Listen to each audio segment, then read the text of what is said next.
কাপড়টা কিনছে কি হয়েছে? ভালো লাগে না, আপনার ভালো লাগা না লাগা সেটি তো আমার বিষয় নয়। না মানে ভাই, আজকে বিকাল বেলা ঘুম থেকে উঠে দেখি যমুনা টিভিতে একটা নিউজ। ভিডিও করতেছে। হ্যাঁ, ভিডিও করছি। নিউজ দেখে তো আমার পায়ের রক্ত মাথায়। আপনি ভিডিওটা সবাই শেষ পর্যন্ত দেখুন, তাহলে অনেক কিছু দেখতে পারবেন, এমনকি জানতে পারবেন আজকে বাংলাদেশ কোথায়। এই ইন্টো লাগা।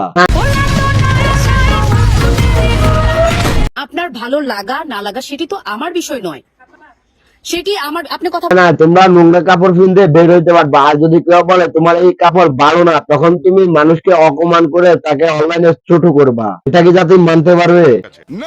বলবেন না। আপনি এখানে দাঁড়ান। ভিডিও করতেছে। হ্যাঁ, ভিডিও করছি। আপনি হ্যাঁ, কোনোভাবে কি আমরা আমাদেরকে আমেরিকান নাগরিক দেওয়া শুরু করছি? না, ওদের কথা হিসাবে বোঝা গেল আর কি। কারণ আমেরিকার ল্যান্ডা কাপড় কিনতে বাইরে, তাদের ইচ্ছা ল্যান্ডা কাপড় কিনতে বাইরে, আর আমরা কিছু করলে তখন আমাদের দোষ হবে না। আপনি আমাকে ধরবেন না, আপনি দূরে থাকেন আপা। উনি বলেছে আমার লেবাসটা ভালো না। উনি লেবাসের তোমার লেবাস খারাপ, ওই জন্য বলছে যে তোমার লেবাস তার কাছে ভালো লাগে না। এটা কি তার অপরাধ হতে পারে? তোমরা সবকিছু বের করে রাস্তায় বের হইতে পারবা, আর তোমাদেরকে যদি বলি তোমরা এইসব করতেছো কেন, তখন বলবা যে আমরা খারাপ। আবার তোমরা রাস্তায় বের হয়ে বলো আমাদের নারী অধিকার দাও, নারী অধিকার দাও। নিঃসন্দেহে তুই ঠিক কথা বলেছিস। কি দেখলেন? লেবাসটা আগে ঘুরে দেখেন। আমার লেবাসটা সারা আমার বাবা কাকা, আপনাকে সেলুট করার দরকার। আপনার মতো যদি সবাই প্রতিবাদ করতো, আজকে বাংলাদেশের এই সমাজগুলোর এই অবস্থা হইতো না। এই সমাজগুলো তো ধ্বংস হয়ে যাচ্ছে, কেউ তো প্রতিবাদ করে না, সবাই শোকের মজা নিচ্ছে। লেবাসটা সারা দুনিয়ার মানুষের জানে। আপনি আমাকে কেন বললেন যে আমার লেবাসটা ভালো না? আপনি আমাকে বেয়াদব বললেন কেন? এটা জবাবটা না মানি ভাই, আজকাল আমরা কোন সমাজে আছি, একটা মুরব্বীর সাথে কিভাবে আচরণ করতেছে, ওই মুরব্বীকে পারতেছে না সে জবাই করে তার গোস্ত গুলা রুটি দিয়ে খেয়ে ফেলতে। আপনাকে এখানে দিয়ে যাইতে হবে। এটার জবাবটা আপনার এখানে দিয়ে যাইতে হবে। কেন আপনি না, তোমরা অশ্লীল পোশাক গায়ে দিয়ে রাস্তাঘাটে ঘুরে ঘুরে ঢুলায় ঢুলায় মানুষকে দেখাবে, আর যদি মুরব্বীরা কিছু বলে তখন মুরব্বীর সাথে কুত্তার মতো ব্যবহার করবে। তোমাদের মা বাবা এই শিক্ষা দেয় তোমাদেরকে? আমাকে বেয়াদব বললেন কেন? আপনার পোশাক নিয়ে আমাকে কথা বললেন। আচ্ছা ভাই, একটা মুরব্বীর সাথে কিভাবে আচরণ করতে হয় ওই মা বাবা মনে হয় তাকে এটাই শিক্ষা দেয় না। আর লেবাস তো এটা অনেক দূর। আপনি আমার পোশাক নিয়ে কেন কথা বলেন? সেই তো আসেন আপনাদেরকে নিয়ে দেখি সে যমুনা টিভিকে কি ইন্টারভিউ দিছে, কাকার নামে কি বদনাম করছে না ভালোবাসা দিছে। আমি সাবিনা ইয়াসমিন মাধবী, একজন উদ্যোক্তা। প্রতিদিনকার মতোই বাসা থেকে শোরুমের আমার ভাই এখন দেখেন তার কি সুন্দর পোশাক, তার পোশাক দেখলে মনে করবো যে জুতা মারি তার ফুটা হটাই ফেলি। না মানে ভাই, এই পোশাক গায়ে দিয়ে মানুষকে ডুলায় ডুলায় দেখাইতে পারবে, আর মানুষ কিছু বললে তখন মানুষের দোষ হয়ে যাবে, পারলে আমাদেরকে মামলা দিবে। তিনি সাইকেল চালিয়ে যাচ্ছিলেন। হঠাৎ করে তিনি আমাকে দেখে সাইকেল থামায়, জিজ্ঞেস করে, এই মেয়ে তোমার বাড়ি কোথায়? না, তুমি অশ্লীল ভাবে এভাবে চলাফেরা করবে, আর একটা মানুষ তোমাকে জিজ্ঞাসা করতে পারবে না যে তোমার বাড়ি কোথায়।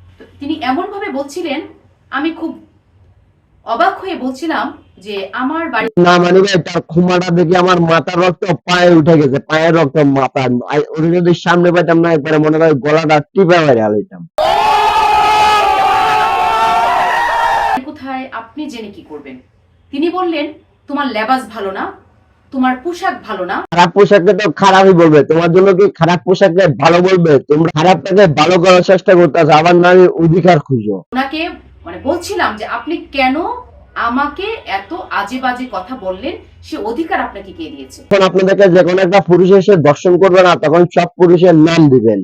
একটা মেয়ে রাস্তা দিয়ে হেঁটে যাচ্ছে, তার পোশাক নিয়ে কথা বলার অধিকার যে আপনার নেই সেটি আপনি জানেন না। জানি না তো, আপনারা নোংরামি করবেন, আপনারা তো সবকিছু জানবেন, আপনারা নোংরামি করে করে আপনারা মুরব্বী মানুষদেরকে অপমান করবেন, আবার হেয় করবেন। আপনাদেরকে কি করার দরকার কন্ত ভাই?